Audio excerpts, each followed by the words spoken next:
So how you gonna group everybody because of the experience you had with one or two? That's ignorance. That is pure ignorance.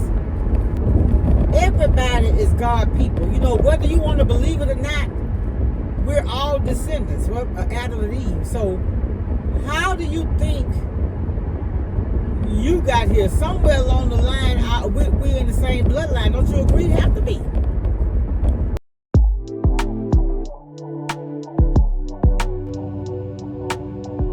Happy Friday, y'all. It's Memorial Day weekend, so I did pickups at Sam's, Walmart, and the Brookshire store. So this Scrub and Bubbles Grime Fighter, these were $7. I think it's $3.50 off. Y'all, I got this. It's half empty. I did a refund on that. So I got 0 sugar and half lemonade, half tea down there. My son gets that. Y'all, this used to be $10.98, $9.98, now $14.98 for these pecans. I just like to have them because I make different things with it. I got my powdered Tide. Love it. I've gone back to that. I got, the lady told me this is nasty. It's the prebiotic cola, cherry vanilla and cola. She told me it'd probably be better if I put a little cognac with it. I got the Fago variety pack.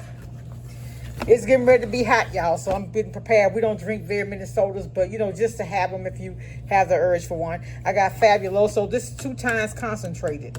Love, love, love to clean with that. I got my green onion, bell pepper for my, fun fact, we just had rice at church for a funeral yesterday, but I'm doing rice this weekend. I got 2 things of eggs. They were 97 cents a dozen. I'm making a banana pudding, so I got the, instant vanilla pudding. Is this instant? Yeah, instant vanilla pudding. And they said that these are crunchy vanilla wafers. So I said I want to try them. I've been trying to find something that's similar to Jack's. These were only $2.47, regular $4. And they don't expire until October. So I'm only going to use one. I just put the other one up. Y'all know I like to keep Lay's chips because at the end of the day we can have a sandwich. This is a dressing mix I use to go in my Cajun dirty rice. I got sour cream because I may do a white cake too, not sure. I like the Kraft original barbecue sauce and I like to add my Budweiser beer to it. I got A&W root beer because my son likes root beer. I got the Sprite Zero. I got Coke Zero and I got Fresca. They got a Fresca peach. So I want to try that. And I got my Manda. If you haven't had the Manda sausages on the grill, what are you waiting on? They are good. Very, very good. And that's all I have. And this is, I think, I have some more stuff though. I have some, no, you don't have to bring it, baby. That's fine. I have some water from Sam's. And I don't know what else. I don't know. But just the Tide by itself is $30. Stuff is high. But, you know, thank God for provision. Today is my payday. So I went and got the things that I needed. Some of what I wanted, I guess you can say. But, yeah. Thank God for provision, right?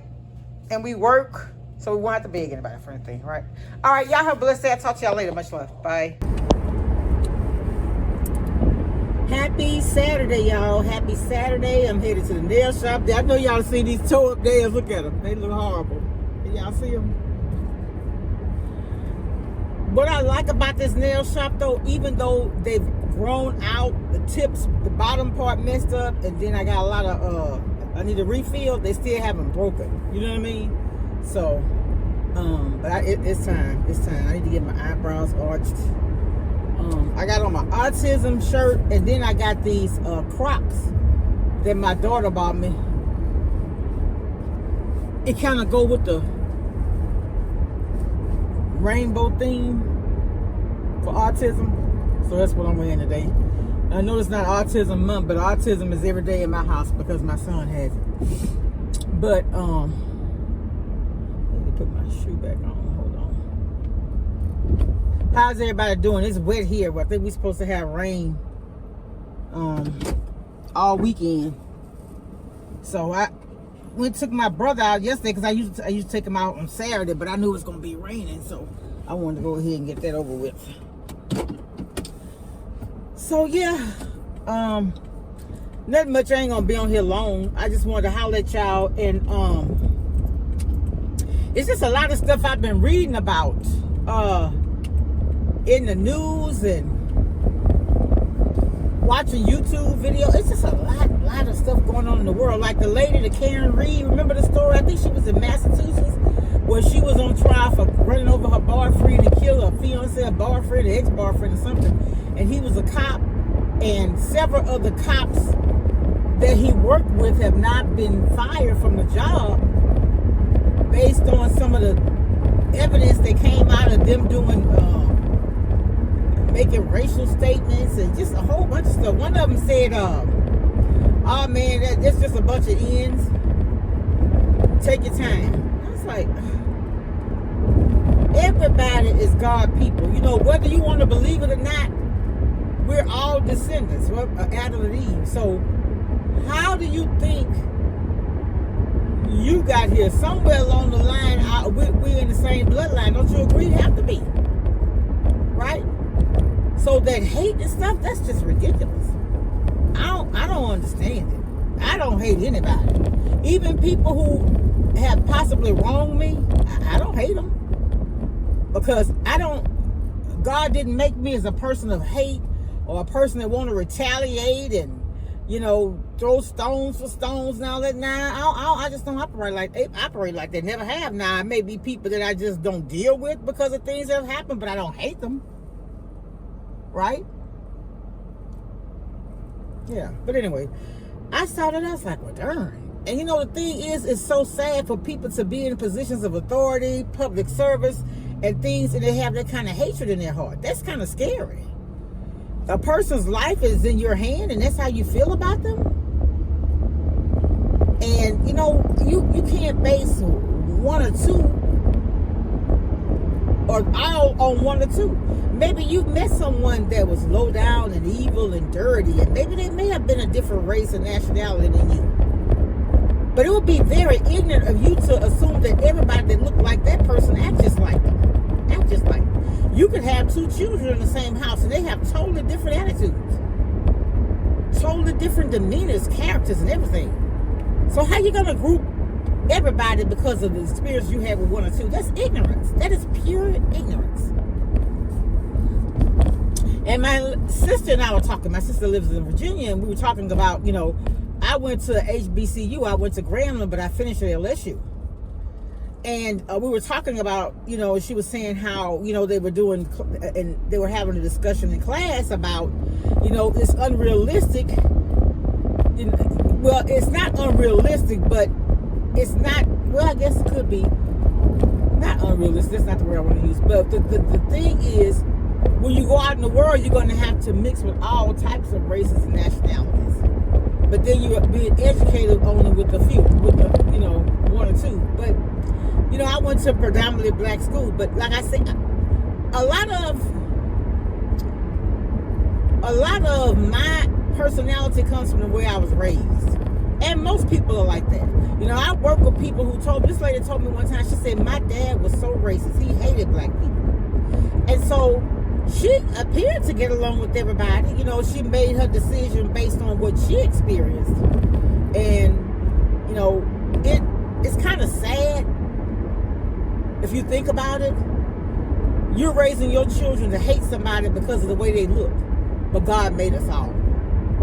Why would you do that to your children? Because you don't ever know in life if, think about it like this, if your child got sick and needed a kidney, would you deny her the kidney because a black person gave it to her? Or would you want to give her life? So, you know, we think about things and we do things without thinking, and it's pure ignorance is what it is. People are like, well, black and white not supposed to mix. Well, could a black person have a white person's heart transplanted to their body? So if we can exchange hearts physically, why can't we do it emotionally? I've never taught my children to hate anybody. And if they choose to love somebody of another race or nationality, I'm going to love them too. Because if you love my child, I got to love you. I love anybody anyway. Now, some people I don't like. Attitudes, dispositions, the way they treat. One of the biggest things for me, though, is how I watch how people treat other people. And I've learned from relationships sometimes you could be with somebody who sometimes you be like, well, darn, he treat other people better than he treat me. That's when you know it's time for you to leave. I don't know, y'all. It's the world we live in, man. Just keep your eyes and ears open. And like they say, I watch Kendra G a lot. And I see a lot of people saying that when they notice the first red flag, they leave. They don't give people enough chances. I think that's a good thing. I don't think that's a flaw. I think that's good. Why you want to stay around for something you know is going to only get worse? Because sometimes, you know, and not always, sometimes if a person really loves you, they'll change. I truly believe that. A man will change for the woman he won't. A woman will change for the man she won't. Now, will they revert back to their old ways? I can't say that because I ain't God. Only God could change somebody, right? All I know that for me, and I know this, man, everybody that I had a relationship with were better when they learned something from me. I know that. And you know, sometimes we wanna be with somebody for life, but we're supposed to be with them for a season. Maybe we're in their life to teach them something, right? And then I just think that when the relationship ends, it's because God has whatever you were supposed to do or get from that relationship, you got it. Now it's time to move on. Sometimes I feel like relationships really are like they say about Trump. One thing about Trump, he keeping us on our knees. Sometimes in relationships that be the case. Sometimes I feel like we as a people, myself included, sometimes, you know, God is a jealous God. And I think sometimes we put people in our relationships before God. What I mean by that is we spend more time focusing on them than him. Yeah. Possibly myself included. I'm not exempt from the conversations we have. You know, you live and you learn. And the only way you're going to grow is to realize your mistake. Just like if you're an addict. Until you address the fact that you are an addict, admit it, nothing's going to change. Nothing is going to change. And I'll be honest with you, my brother said, it's not who you love, it's who love you. And that's especially true for a woman, because the Bible says a man that finds a wife finds a good thing, right? So he's supposed to find you. So in my experience in life and in my walk with Christ, I know now that the man's supposed to love the woman more than she loves him. It's a fact.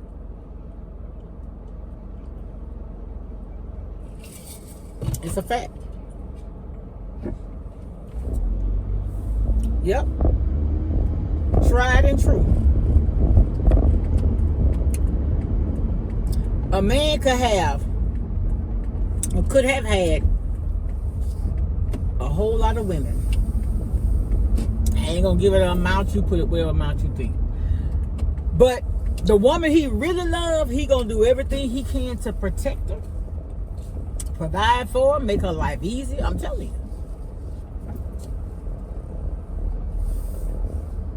If you really the one he wants, you gonna know it.